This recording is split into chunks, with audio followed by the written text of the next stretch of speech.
I'm voting against the budget today, and I have two main reasons why. I'm going to break them up because then I'll be talking too long. And this is the first reason.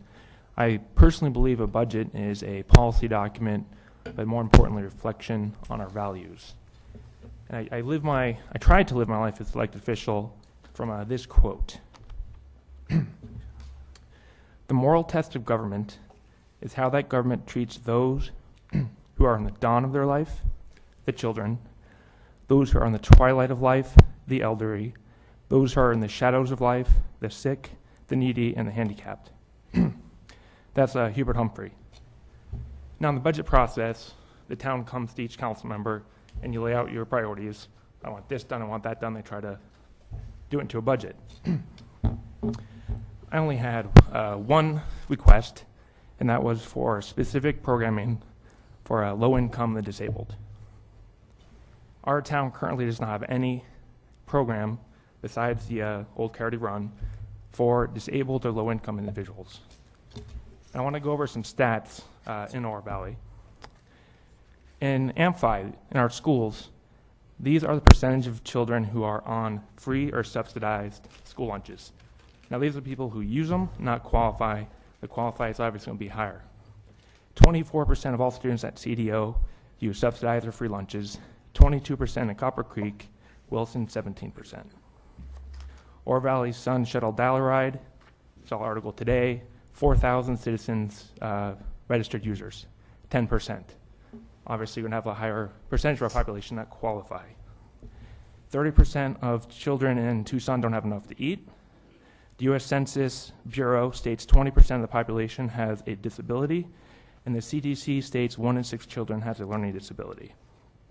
Oro Valley is a very wealthy town, and yet I think we ignore those who need the help the most, because again, we don't have any programming for disabled, needy, or elderly who need it.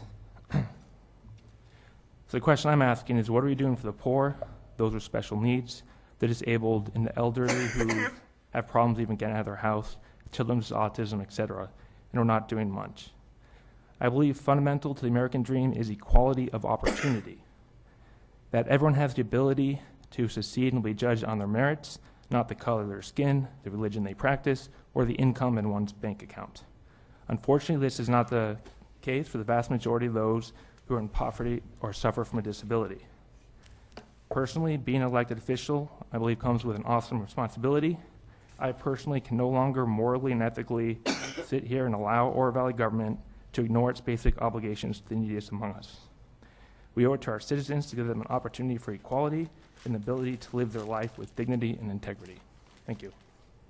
Mr. Caden, Councilmember Burns, and So my second reason is kind of the political suicide of Oro Valley, but it's something I feel strongly, and I agree with Mr. Adler on that, is that we're not talking about diversified revenues, and specifically our tax, how we tax. I made a list of current town assets, and these are capital assets that actually take money to build.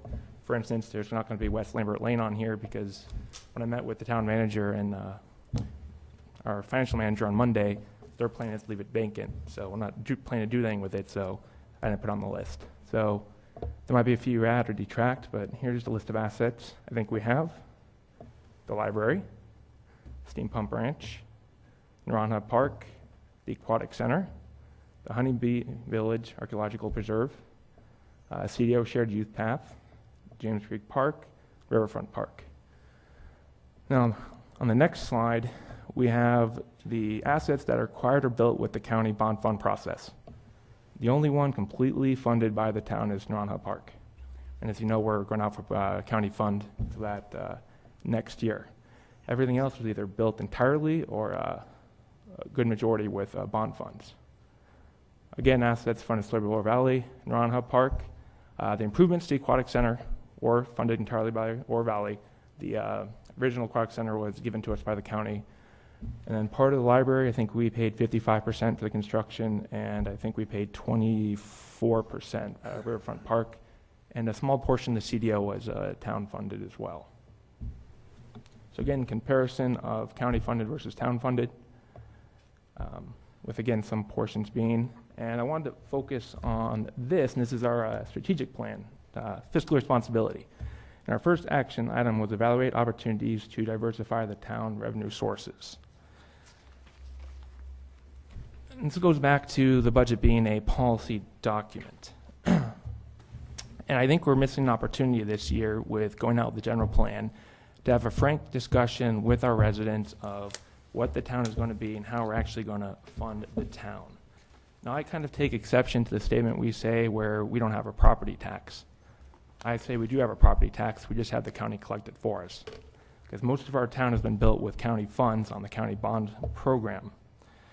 I think we like to stand up here and say no property tax, blame the county, and then as soon as it returns, we say, county, can we have some money back because we need to fill some infrastructure needs. And I think that's the least effective way to fund and run Oro Valley, because we are a donor town. We're the wealthiest town in Pima County. We have more money than Miranda, South Tucson, Ajo, Sahuarita, and Tucson. We're not getting 100% back on what we're paying in the county bond tax. If we actually had finances ourselves, we would get much better control of what we're building, and it'll be much cheaper to the Oro Valley taxpayer. So now I think it's the time we should have gone out to the public with a general plan and had these frank discussions so we can plan the next 10 years, not just rely every time on the county to come bail us out and give us infrastructure needs. Some capital assets going forward that we don't have any plans for funding, and I sat down with Stacy and Greg on Monday to kind of make sure I was accurate on this. Community center, we have no plans to finance the community center with our current finances. Naranja, we have an incremental approach that the county manager thinks we get, a field or two per year, but nothing near the master plan or what I think residents expect long term. Steam Pump Ranch, you heard we have $700,000, $800,000 next couple of years, but you also heard it's going to take $4 or $5 million to finish out that master plan. So again, we go into the county for the $5 million. We don't have that plan ourselves.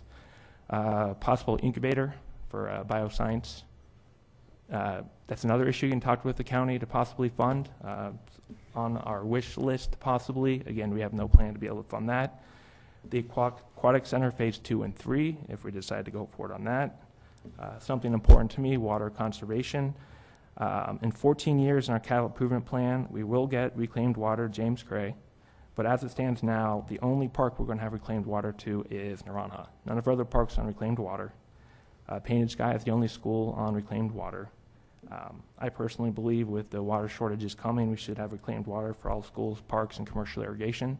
No real capital plan to get that accomplished. Going on conservation, no gray water, solar credits, incentives, which I think will be helpful. And going back to my other one, no significant programming for special needs or the disabled. Things we do have funding for, the police evidence facility. I think we have $3 million. And there's debate if that'll be enough to cover that. I've heard numbers a little higher than that. Hopefully we have that funded. Some improvements to our current parks. I think Riverfront and James Craig had some in the capital plan improvements. Again, the $800,000 to steam pump and then incremental improvements to Naranja. But if you look at the list of capital needs we have, we're not getting there what we currently have. I don't think keep relying on the county bond fund to fund our capital needs is the way we should go. We should take responsibility for it as a town, control what we're going to do, and go to the public and say, what do you really want to do? These are our capital projects you keep telling us year after year you want. We're not getting there with our funding. Do you want us to keep the status quo and get 60 cents back on the dollar county fund, or do you want to look at alternative revenues? Because right now our current tax for the town is, in my opinion, probably the two worst taxes you can get from a fairness standpoint. That's utility tax and sales tax. Both are the most regressive taxes you can get, because the low income, they have to buy food, they have to pay for electricity and water. You can cut back a little bit in conservation, but those are fixed costs that affect the lower income people the greatest. It's not progressive at all. It's also about economics, because you're taking the money out of the hands of the consumer, and we're a consumer-based economy. So the second reason why I'm voting against this budget is I think we're missing the opportunity to have a frank discussion with the public in conjunction with the general plan update and the county bond fund coming out next year of, this is the town you want, tell us how you want us to get there, and we're going to get there. Thank you.